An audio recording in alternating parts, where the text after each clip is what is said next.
Assalomu alaykum. Yurtimiz va jahonda sodir bo'layotgan xabar va tafsilotlar bilan efirda Fresh News informatsion dasturi. Studiyada Azbek Mehriddinov. Bugun dasturimizda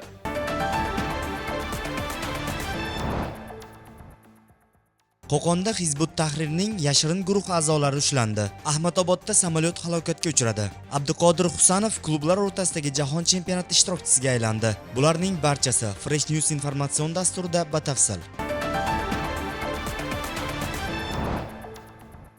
Huquqni muhofaza qiluvchi organ xodimlari tomonidan o'tkazilgan tezkor tadbirda Hizbut Tahrir diniy ekstremistik tashkilotning yashirin guruhi fosh etildi. Bu haqda Davlat xavfsizligi matbuot xizmati xabar berdi. Qo'qon shahrida yashovchi 1962-yilda tug'ilgan Muqaddam Hizbut Tahrir tashkilotiga a'zo bo'lib, Jinoyat kodeksining 159 va 244-prim 1 hamda 244-prim 2 moddalarida nazarda tutilgan jinoyatlarni sodir etganligi uchun 2000 va 2019-yillarda ozodlikdan mahrum qilish jazosini o'tagan shaxs 1965 va 1971-yillar oralig'ida tug'ilgan 4 nafar fuqaroni jalb qilgan holatda noqonuniy guruh tuzgan. Guruhning 1971-yilda tug'ilgan a'zosi ham Muqaddam Hizbut Tahrir tashkilotidagi ishtiroki uchun 23 yillik jazo muddatini o'tab, 2024-yilning aprel oyida ozodlikdan chiqqan bo'lsa, boshqa bir a'zosi esa firibgarlik bilan bog'liq jinoyati uchun umrining ma'lum bir qismini panjara ortida o'tkazgan shaxs hisoblanadi, deyiladi xabarda.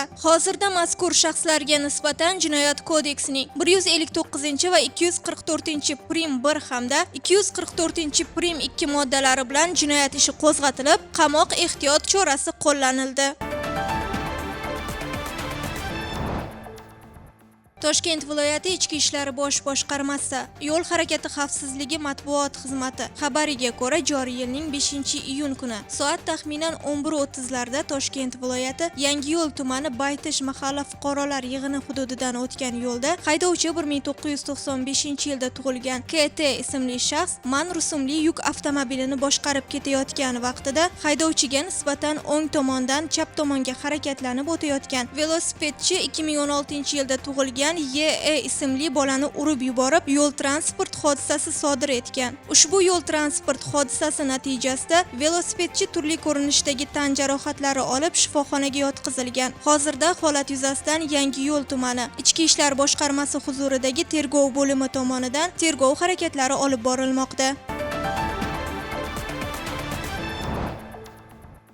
Ahmadobod shahri yaqinida Air India aviakompaniyasiga tegishli Airbus A320 yo'lovchi samolyoti halokatga uchradi. Bu haqida NDTV nashri xabar berdi. Dastlabki ma'lumotlarga ko'ra, samolyot bortida 242 nafar yo'lovchi bo'lgan. Hozircha jabrlanuvchilar va halok bo'lganlar haqida rasmiy ma'lumot berilmadi. Hodisa yuzasidan tergov ishlari boshlangan.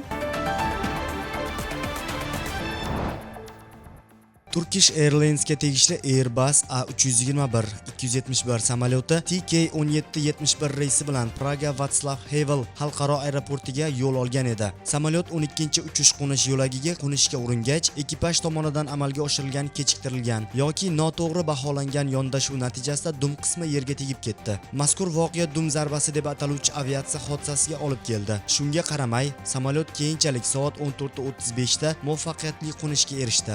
Chexiyaning havo hodisalarini tekshirish instituti ushbu holatni jiddiy havo hodisasi sifatida baholab, rasmiy tergov ishlarini boshlaganini e'lon qildi.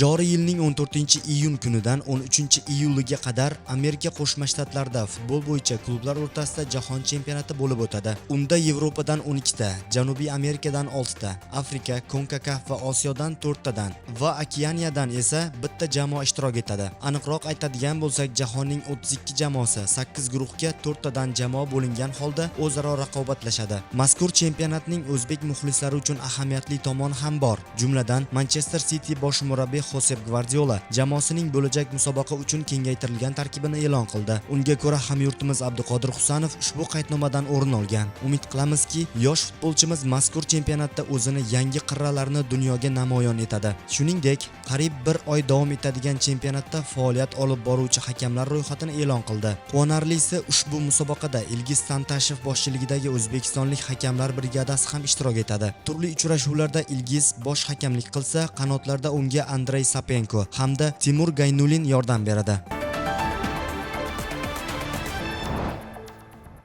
Bugun sizga yetkazmoqchi bo'lgan xabar va tafsilotlarimiz shulardan iborat edi. Siz Fresh News informatsion dasturini tomosha qildingiz. Bizdan uzoqlashmang. Oldinda ob-havo ma'lumotlari. Salomat bo'ling.